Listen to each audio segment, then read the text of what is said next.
Manuel Ávila Camacho, 1940-1946.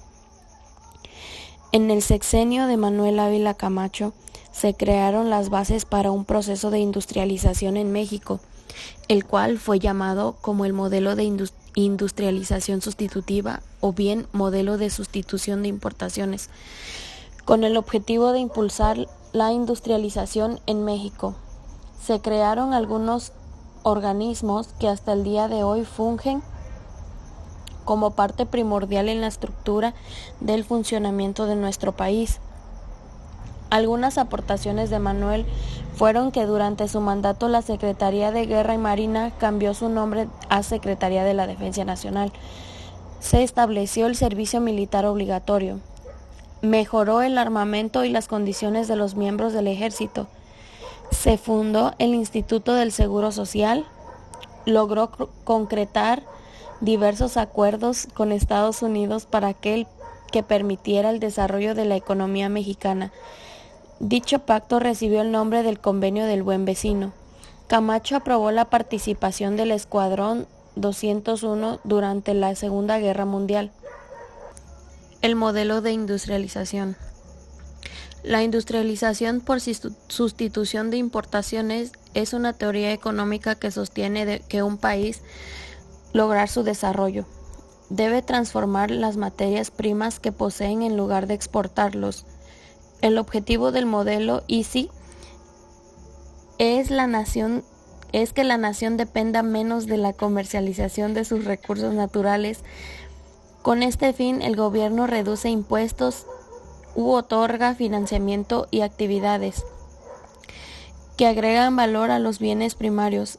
El origen de la industrialización por sustitución de importaciones es la etapa posterior a la Primera Guerra Mundial y anterior a la Segunda Guerra Mundial, es decir, la década de 1930.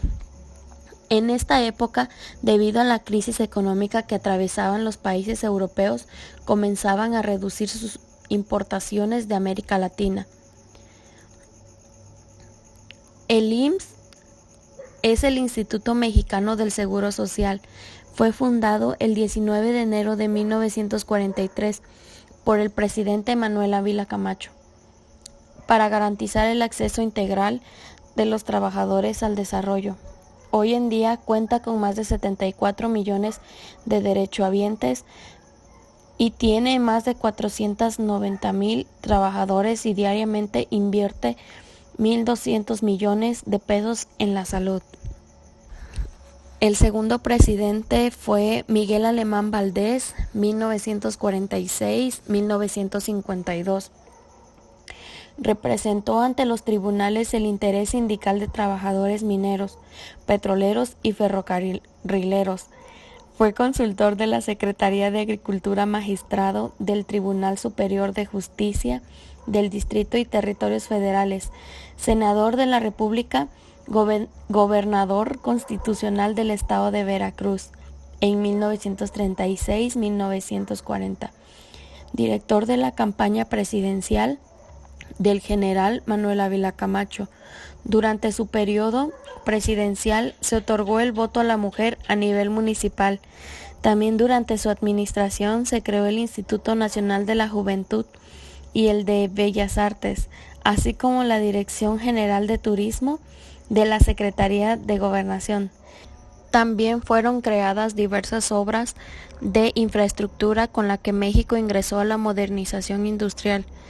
Carretera Panamericana de Ciudad Juárez, Chihuahua, a Elocotal, Chiapas, con un trazo de 3,446 kilómetros, se construyó la ciudad universitaria, el Auditorio Nacional, el Aeropuerto Internacional de la Ciudad de México.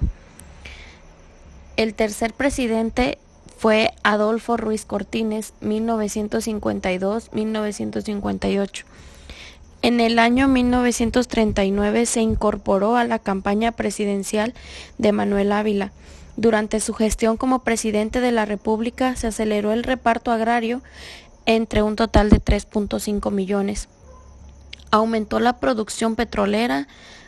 Adolfo Ruiz fue el último presidente que participó en la Revolución Mexicana.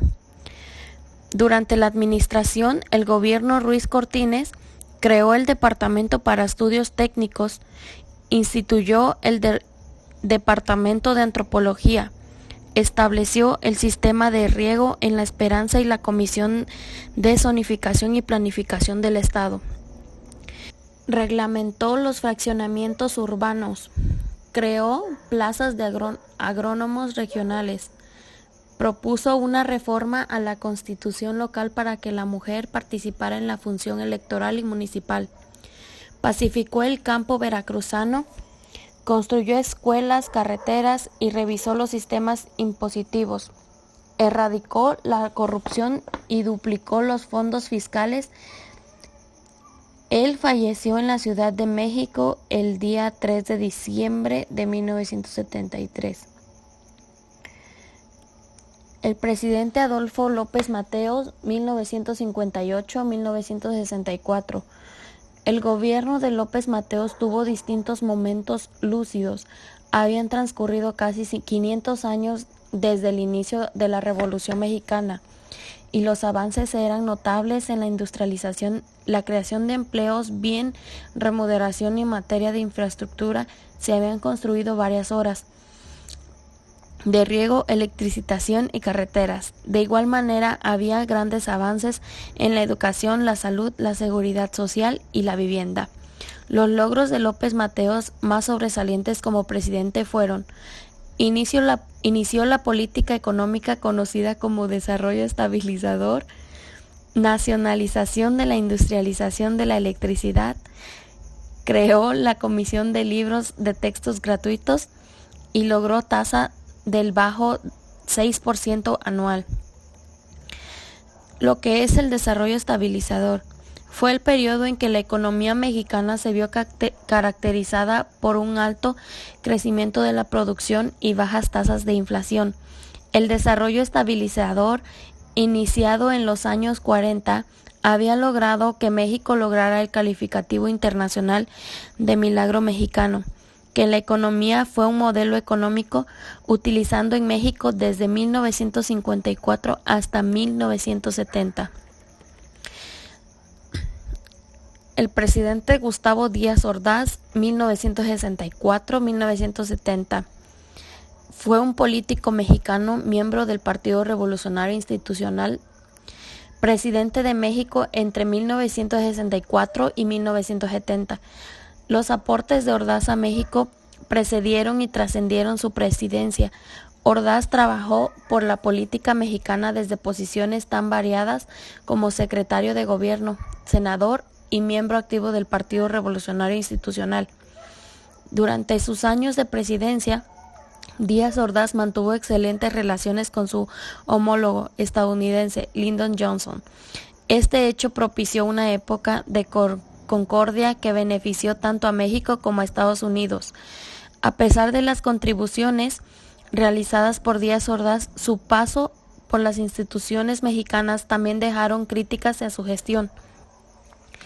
Uno de los casos más recordados fue sus diferencias con el escritor Carlos Fuentes, que culpaba a Díaz Ordaz de ser responsable de la matanza ocurrida en 1968 en la Plaza de las Tres Culturas en Tlatelolco.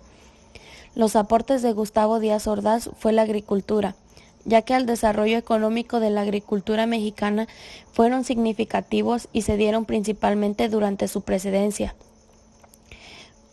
El Tratado de Tlatelolco, uno de los mayores aportes que se le atribuyen a Díaz Ordaz, no solo benefició a México, sino a toda América Latina. Este fue la firma del Tratado de Tlatelolco en 1967. Este tratado fue firmado en Tlatelolco, un distrito de la Ciudad de México. Díaz Ordaz fue uno de los principales facilitadores para su firma. Este tratado planteó la prohibición de armas nucleares en América Latina y el Caribe. Se cree que este tratado, firmado por la mayoría de países de la región, trajo consigo importaciones, consecuencias sociales y económicas que son difíciles de estimar. Política exterior. En general, la política exterior de Díaz Ordaz fue cordial, protegiendo así los intereses de su país. Aportó con su diplomacia para mantener buenas relaciones con su vecino más importante, que es Estados Unidos. Al mismo tiempo, Díaz Ordaz mantuvo a México en buenas relaciones con Cuba en los primeros tiempos en que Fidel Castro había ganado el poder en ese país. El desarrollo y fortalecimiento de estados. Las políticas económicas conservadoras de Díaz Ordaz se basaban en una estrategia de inversión de subsidios de los estados que mejor se desempeñaban social y económicamente. Esta estrategia mantuvo el buen desarrollo de varios estados. La izquierda mexicana no estaba de acuerdo con esta estrategia de desarrollo convencional y criticaba la desatención a los estados más pobres. Los Juegos Olímpicos. Mientras se desempeñaba como el secretario de la Gobernación, Díaz Ordaz presenció cómo se le atribuía la sede de los Juegos Olímpicos a Ciudad de México. Fue uno de los políticos que más trabajó por este objetivo. Los Juegos Olímpicos se desarrollaron durante la presidencia de Díaz Ordaz. Fue él quien, con ayuda del expresidente López Mateos y de Pedro Ramírez Vázquez, ejecutó las acciones necesarias para tener lista a Ciudad de México como sede de los Juegos. Algunos países que se independizaron tras la Segunda Guerra Mundial, aunque pasando por múltiples conflictos y vicisitudes, Laos, Camboya y Vietnam lograron por fin alcanzar su independencia. En pocos meses se independizaron del dominio soviético Polonia, Checoslovaquia, Hungría, Rumania, Bulgaria, Yugoslavia y Albania. Sudán del Sur, Montenegro, Eritrea, Macedonia, Eslovenia, Bosnia, Herzegovina, Lituania, Estonia, Letonia, Georgia, Armenia, Djibouti, Timor Leste, Tuvalu, Jamaica y Samoa.